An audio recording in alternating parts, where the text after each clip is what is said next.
musicians Lazarus Chigwandali and his late brother, who also had albinism, played on the streets, mostly to raise money to buy protective skin lotion.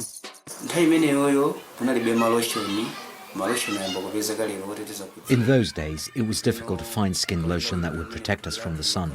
So we had sores all over our bodies. As a result, many people were discriminated against because of the way our bodies looked. Discrimination and attacks against albinos like Chigwandali continue. Some Africans believe their body parts, used in so-called magic potions, bring good luck. At 39, Chigwandali began composing songs about the myths and misconceptions about people with albinism. Then he had music producers from abroad wanted to meet him at his home village to record his music, something that worried wife. I was still afraid that maybe they wanted to kidnap us all. Then I heard my husband talking with a friend of his on the phone. That's when I knew that this was a peaceful move.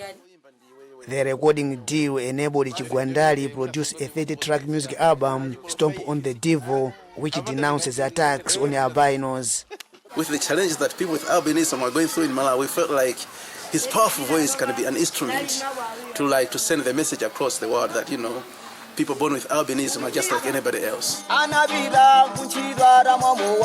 While some of his songs are playing on local radio stations, Chigwandali says there's still a long way to go before the attacks end. There are still others who ignore the messages in my songs. This means a lot of work, but we will soon start a nationwide tour to screen my documentary, which shows attacks on people with albinism in Malawi.